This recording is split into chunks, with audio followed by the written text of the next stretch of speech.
Je suis Obambenga Kosso, secrétaire général adjoint de la Ligue panafricaine Umoja et également porte-parole. Et à ma gauche, vous avez notre frère Hamzat Boukari Abara, historien qui va aujourd'hui nous entretenir sur la question de la réoccupation militaire totale de l'Afrique par l'Africom et la France. Et encore une fois, merci à vous tous et toutes d'être là. Alors on va essayer de gagner du temps. La thématique du jour, vous avez dû regarder sur Internet, vous avez dû échanger avec certains d'entre nous. Nous allons vous parler de la réoccupation militaire du continent. On vient d'évoquer la mémoire de deux personnes qui sont nées hors du continent, mais qui quelque part, en nous quittant physiquement, sont partis quand même avec un amour du continent qu'ils nous ont montré durant leur séjour sur cette terre. Un qui est parti à 38 ans, l'autre à 86 ans, ils ont donné de leur personne. Et la question effectivement qu'on peut se poser aujourd'hui, quand on voit cette carte avec toutes ces bases militaires qui sont en train d'être renforcées au quotidien, qui existaient déjà, qui sont en train d'être renforcées au quotidien, l'une des questions qu'on peut se poser, c'est qu'est-ce qu'on peut faire, chacun de nous à notre niveau. Moi, je ne sais pas. Vous avez peut-être des idées. Nous en avons peut-être. Mais c'est l'occasion d'en parler. Donc, sans plus tarder, nous allons passer la parole à Hamzat Boukari Abara, qui va nous entretenir à ce sujet. Et encore, merci beaucoup pour votre attention.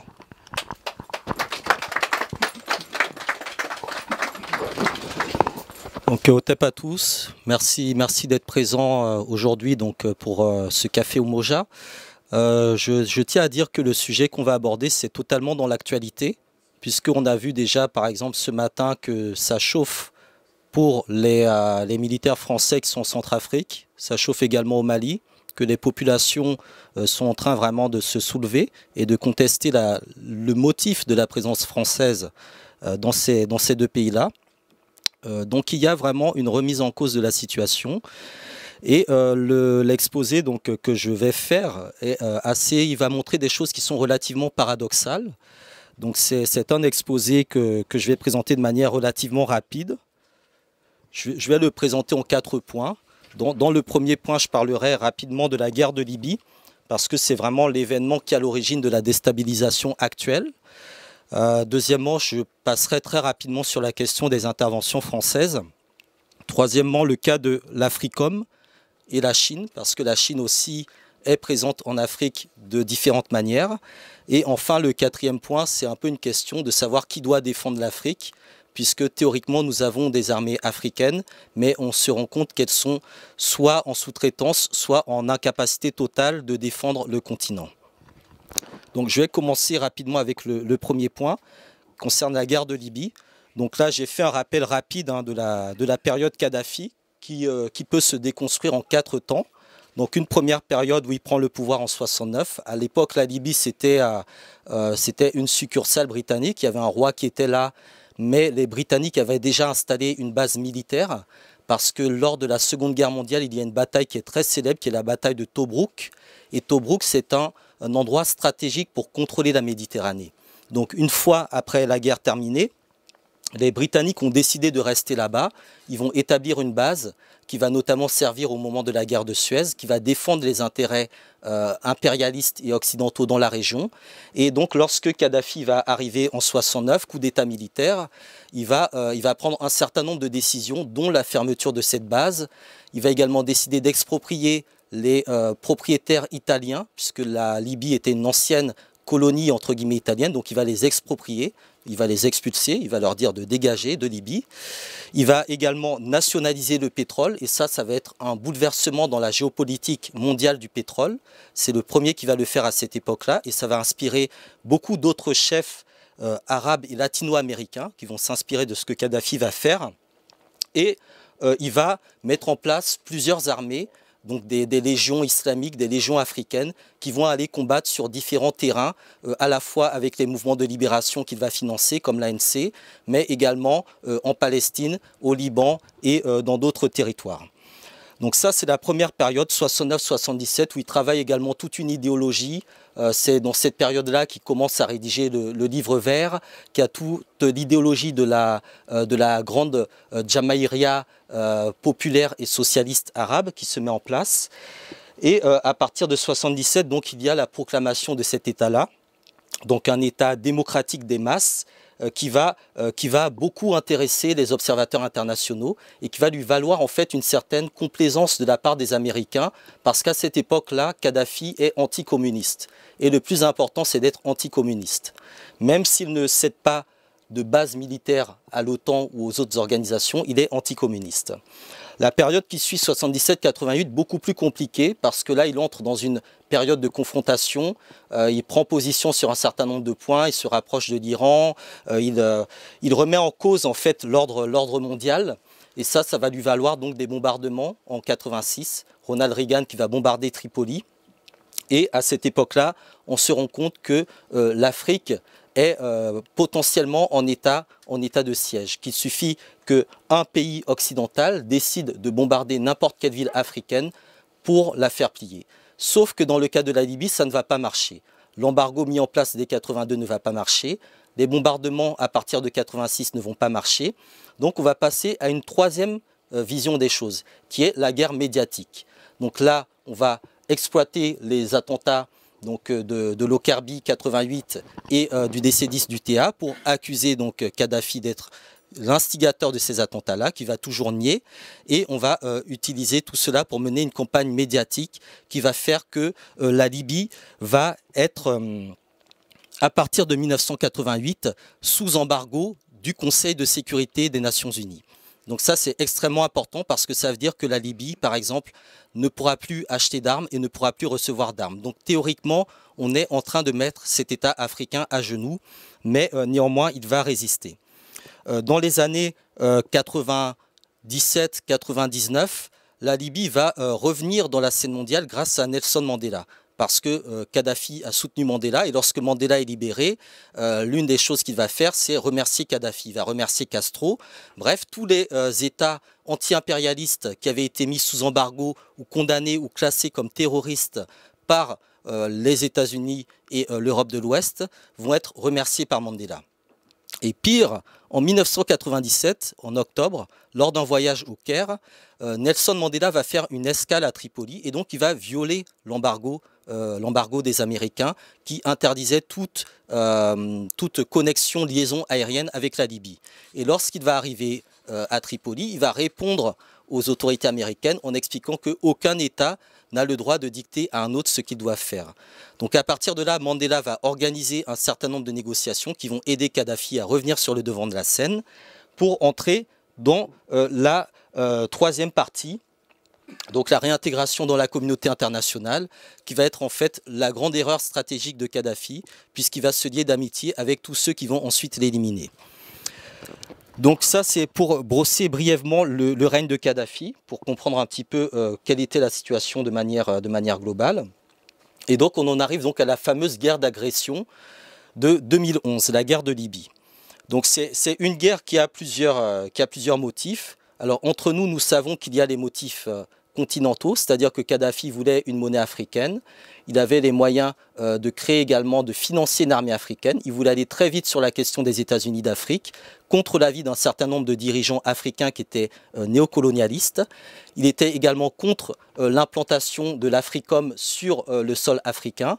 Et donc il prenait un certain nombre de positions qui, du point de vue des Africains, étaient discutées, controversées, mais étaient extrêmement intéressantes.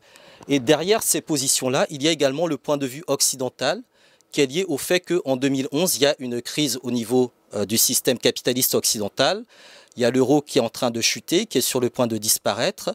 Il y a un certain nombre de problèmes qui sont liés à la hausse du prix du pétrole et également des problèmes qui sont liés à des questions de politique intérieure, donc la question des financements de la campagne de Nicolas Sarkozy par la Libye. Donc on comprend avec les problèmes de 2012 qu'il n'aurait pas dû éliminer Kadhafi, parce que si Kadhafi était resté en 2012, son financement était assuré sans aucun problème. Et on comprend exactement pourquoi cela s'est fait en 2007. Donc en 2007, il y a la visite effectivement de Kadhafi auprès de Sarkozy. Plus tard, il va également rencontrer Blair et ensuite Berlusconi. Donc tous ces chefs d'État vont être extrêmement craintifs par rapport à ce que représente Kadhafi. Ce qu'il faut bien comprendre, c'est qu'il y a deux chefs d'État, deux présidents africains, deux figures africaines qui ont fait que pendant très longtemps, les dirigeants impérialistes ont été relativement modérés sur la manière de traiter l'Afrique. Le premier, c'est celui qui fait peur, c'est Kadhafi, et le deuxième, c'est celui qui impressionne, c'est Mandela. Et aujourd'hui, les deux sont morts. Kadhafi et Mandela sont morts. Donc on se retrouve dans une situation où il y a très peu de figures mondiales avec une voix, avec une caisse de résonance qui peuvent parler au nom de l'Afrique. Tous les autres, Museveni, etc., ce sont des pantins de l'impérialisme. Zuma, pareil. Aujourd'hui, on a un président qui est extrêmement décrié, qui, il faut le reconnaître, a pris une position très intéressante hier, c'est Kagame qui a dénoncé le fait que les chefs d'État africains avaient besoin d'aller à Paris pour régler des questions de sécurité continentale. Mais Kagame, c'est un cas vraiment très particulier.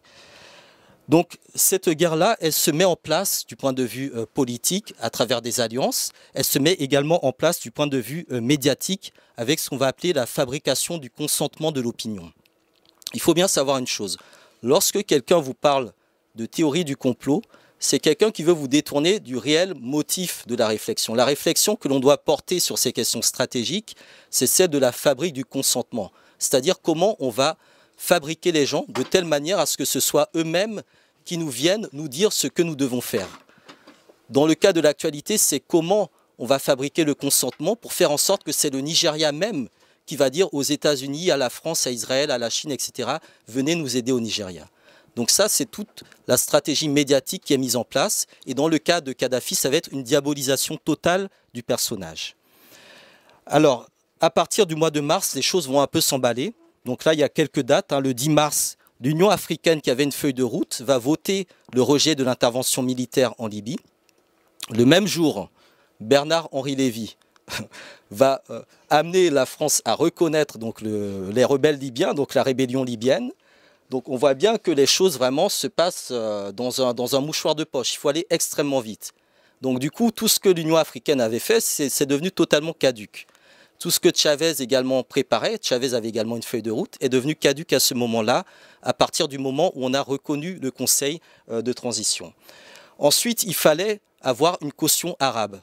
C'est-à-dire que lorsqu'un régime africain corrompu ou un président africain arrive au pouvoir par un coup d'État, il faut que ce soit un autre pays africain qui le reconnaisse d'abord, avant que les États-Unis, la France, l'Angleterre ou d'autres le reconnaissent. C'est ce qui s'est passé pour Nkrumah en 1966. Lorsqu'il a été renversé, il était impossible pour la Grande-Bretagne d'être la première à reconnaître le gouvernement qui venait de le renverser.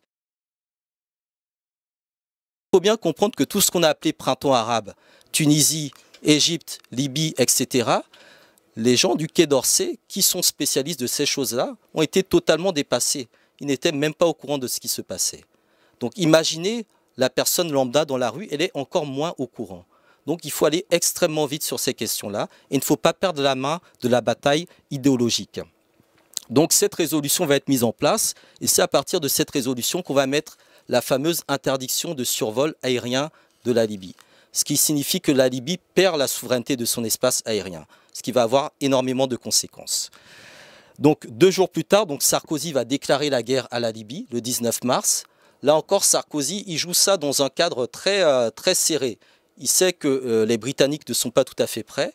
Il sait que Obama n'est absolument pas sur la question de la Libye parce qu'on sait que le 19 mars, Oussama Ben Laden était quasiment repéré et donc Obama avait mis ses troupes d'élite au niveau du Pakistan pour régler cette question-là d'abord et qu'aller en Libye, ça ne l'arrangeait pas trop. Donc Sarkozy sait que s'il prend les devants, les autres vont le suivre et vont l'appuyer.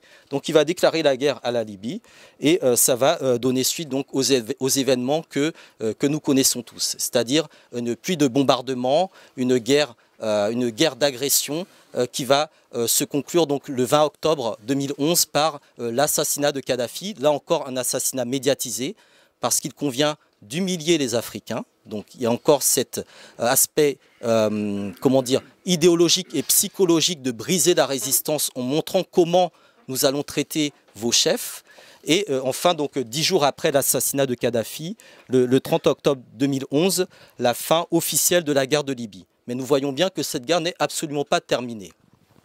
Donc là, il y a une petite affiche, c'est un gars avec un casque de l'OTAN qui tient un pantin du CNT, dit que je dois rester, Donc c'est vraiment pour montrer que le CNT qui va être mis en place, ce ne sont que des pantins qui vont ensuite se tirer des balles les uns sur les autres.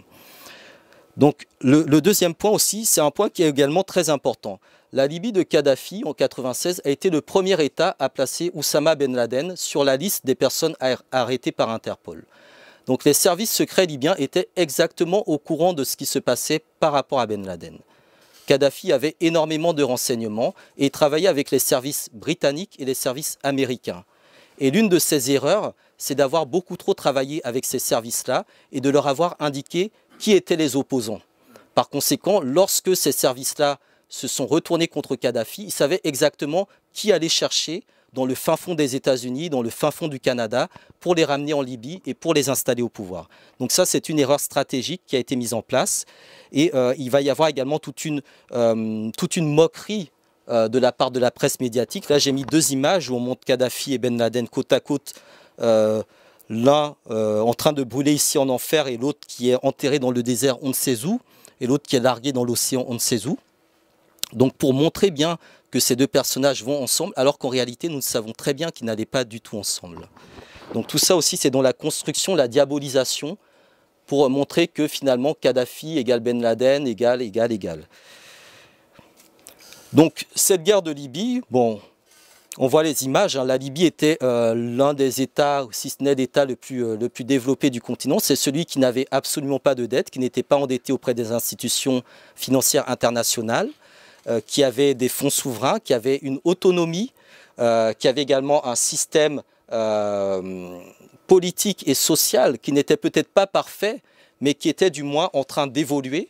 Donc là, on a les images de la Libye avant et de la Libye après. Donc on constate qu'on est entré par rapport à cet État-là, donc un État des plus modernes du continent africain, dans une logique de le ramener à l'âge de pierre, comme cela a été fait en Irak et en Afghanistan. Donc c'est la même logique militaire qui va frapper la Libye. Parce que la Libye entre vraiment dans cette vision du grand Moyen-Orient que les États-Unis veulent mettre en place. La question africaine, elle est un peu derrière. Elle est exactement là, puisqu'il s'agit aussi d'une guerre raciale, il faut le dire. On sait qu'il y a eu des pogroms, on sait que des Noirs ont été massacrés, beaucoup ont été assimilés à des soutiens de Kadhafi, ce qui n'était pas du tout le cas. Et donc on a eu vraiment une situation extrêmement grave par rapport à laquelle aussi bien l'Union africaine que la plupart des États africains sont restés justement les bras croisés. C'est-à-dire que la Chine, la Corée, le Vietnam, tous ces pays-là ont exfiltré leurs ressortissants. Et il n'y a que les ressortissants africains, noirs, qui ont été en fait livrés à eux-mêmes. Et cela est extrêmement grave parce que la Libye est sur le continent africain et le continent africain, c'est le continent de l'homme noir, quoi qu'on dise. Donc aucun homme noir sur le continent africain ne devrait subir ce genre de choses. Donc nous sommes réellement dans une guerre d'agression du continent africain et dans une guerre de recolonisation. Donc ce sont des images extrêmement choquantes qui ont été très peu montrées, très peu diffusées, mais on en trouve. Alors, ici, j'ai mis un petit topo de ce qui va se passer après, puisque maintenant, la question qui se pose, c'est de créer et contrôler la nouvelle armée libyenne. Sous Kadhafi, l'armée de Kadhafi, c'était à peu près 25 000 hommes, plus 25 000 conscrits, plus quelques tribus, quelques groupes qui gravitaient ici ou là, qui venaient se fédérer pour combattre les rebelles. L'OTAN a recruté jusqu'à 240 000 mercenaires. 240 000 mercenaires. Avec un noyau dur de 20 000 combattants. Donc ces 20 000 combattants, c'était des gars qui avaient été des vétérans de la guerre d'Afghanistan et qui, pour certains, étaient ensuite repartis s'installer aux États-Unis. Donc ce sont des hommes extrêmement expérimentés qui savent traquer. Ils savent traquer dans le désert, ils savent retrouver les pistes des uns et des autres. Et ils faisaient partie de ce qu'on appelle les groupes de combattants islamiques de Libye. Donc c'est ce groupe-là vraiment qui est le noyau dur de la guerre de Libye. Donc après cette guerre-là, la question donc de la refonte de l'armée libyenne va se poser. Et cette question de la refonte de l'armée libyenne, c'est un marché énorme pour les intérêts impérialistes. Concrètement, le nouveau gouvernement libyen, il a décidé d'envoyer 15 000 soldats se former à l'étranger. C'est-à-dire que la Libye envisage une armée de 15 000 hommes à peu près. Ce qui correspond globalement à la taille de l'armée d'un pays comme le Cameroun. 15 000 hommes.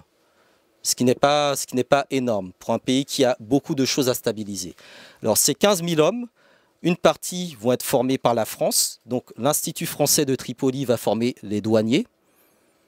Alors, il faut bien comprendre que l'espace aérien libyen, lorsqu'on l'a fermé, on a également fait faire faillite à la compagnie de Kadhafi, Africa. Donc, toutes les liaisons aériennes vont être reprises par Air France et probablement Lufthansa et British Airways. Donc, on va contrôler cette question du transport aérien et également maritime, donc du début jusqu'au bout. Le ministère de l'Intérieur français, hein, donc place Beauvau ici, va former la garde privée des VIP. Donc, c'est-à-dire que lorsque les entrepreneurs industriels, hommes d'affaires, businessmen iront ensuite à Tripoli, ils seront protégés par des Libyens formés par le ministère de l'Intérieur français. Ensuite, l'école de l'air de Salon de Provence va former les nouveaux pilotes libyens. Bon, très bien. Et les officiers de la marine, donc ils iront à l'école navale de Toulon. Ensuite, il y a des militaires qui seront également formés à l'école de guerre à Paris. Ce qui signifie que toute la nouvelle architecture militaire qui va émerger en Libye sera une architecture totalement contrôlée par la France, mais également l'Angleterre qui va former des soldats d'infanterie, donc les Nyama Nyama, les petites mains, pendant 10 semaines dans le Cambridgeshire, donc près des grandes écoles militaires britanniques. Ce qui n'est pas en soi un péché. Kadhafi lui-même, il a été formé en partie dans une école militaire au Royaume-Uni. Et enfin, Washington, là c'est beaucoup plus intéressant, ils vont entraîner 8000 soldats libyens. Ils ont déjà recruté 350 formateurs américains et ils vont les entraîner dans un site qui s'appelle Novo Selo, qui est situé en Bulgarie. Et ils vont les entraîner pendant 5 à 8 ans. Donc dans ce site-là, à Novo Selo, en Bulgarie, c'est un site qui est éminemment stratégique, qui fait l'objet d'un accord américano-bulgare pour installer une base américaine, avec l'accord bien évidemment du gouvernement bulgare sans consultation de la population bulgare. Et c'est à partir de ce site-là, notamment, que sont formés les combattants qui vont ensuite en Syrie, mais également en Tchétchénie, parce qu'il y a une présence américaine en Tchétchénie. Ça, on en parle très peu, mais ils sont présents. La Jordanie, le Qatar, bien évidemment, et les Émirats arabes unis, qui vont également se positionner sur cette question de la formation militaire de la nouvelle armée libyenne.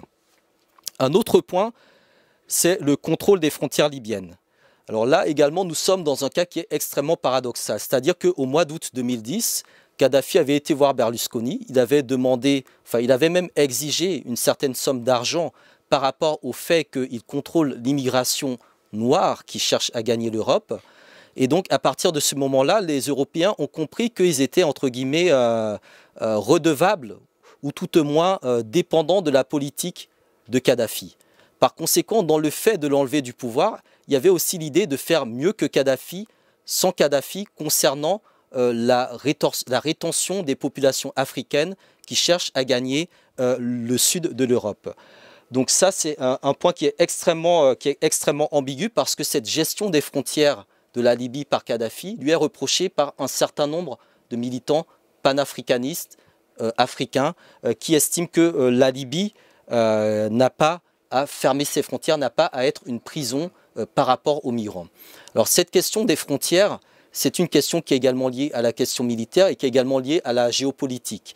Lorsqu'en 1964, l'OUA décrète l'intangibilité des frontières et que Kadhafi arrive au pouvoir 5 ans plus tard, Kadhafi ne remet pas en cause ce principe.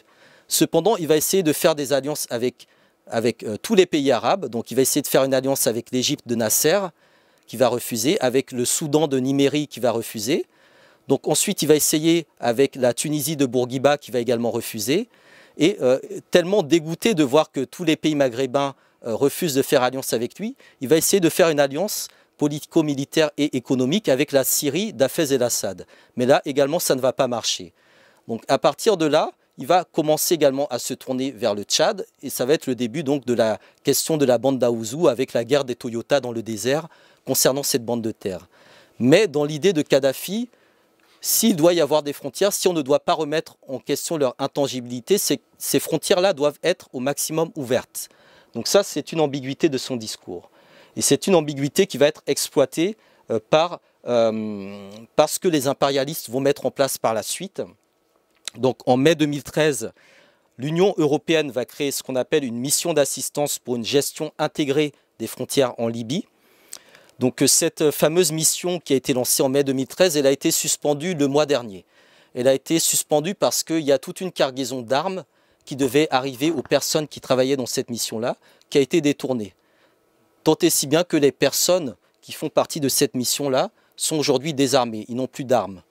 Donc ils ont été obligés d'emprunter des armes à une société de sécurité privée pour commencer à faire leur travail. Mais en soi, ils sont confrontés à une situation qu'ils ne pourront absolument pas gérer. Ils ne pouvaient tellement pas la gérer qu'en décembre 2013, Sergueï Lavrov, qui est le ministre des Affaires étrangères russe, explique que l'Europe est intéressée à ce que nous apportions un soutien sur la Libye en nous joignant à l'opération que l'Union européenne a fondée pour renforcer le contrôle sur les frontières extérieures de la Libye, tout en refusant de nous intégrer au commandement de cette opération. C'est-à-dire que les Européens ne veulent pas non plus que la Russie ait un rôle à jouer dans cette question-là. Et ça, c'est extrêmement important à retenir. Ensuite, d'un point de vue plus global, cette question des frontières libyennes, c'est également toute une externalisation de la politique européenne contre les migrants qui est mise en place au niveau de la Libye. Il y a un certain nombre de programmes comme Frontex et Eurosur qui greffent en fait le budget de l'Union européenne. Et l'objectif, c'est que toutes ces choses-là qui greffent le budget de l'Union européenne soient mises sur le dos du prochain budget de la Libye. C'est-à-dire que c'est la Libye qui déjà paye pour envoyer ses soldats se faire former en Occident, et c'est la Libye qui va ensuite payer pour assurer la sécurité, entre guillemets, des côtes européennes. Donc ça, ce sont des choses qui sont extrêmement dangereuses et qui sont mises en place avec des sociétés privées américaines parce qu'il y a ce que j'appellerais une mexicanisation de la Libye. C'est-à-dire que la frontière libyenne est en train de devenir l'équivalent de la frontière mexicaine et nous savons que les États-Unis d'Amérique sont extrêmement compétents pour gérer de la meilleure des manières ce genre de situation. Et c'est ce qui prépare actuellement pour l'Afrique au-delà de la recolonisation.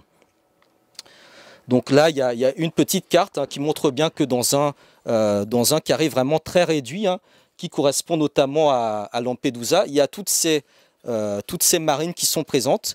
Mais ça n'empêche pas, bien évidemment, nos frères et sœurs de mourir tous les jours ici, même s'il y a des bateaux tous les 5 km, ça n'empêche pas que les barques continuent à couler et qu'aucun navire américain, britannique, français ou italien n'est en mesure de s'engager dans de telles opérations, en dépit du fait que l'intervention en Libye, n'oublions pas, a toujours été présentée comme une intervention humanitaire derrière une intervention militaire.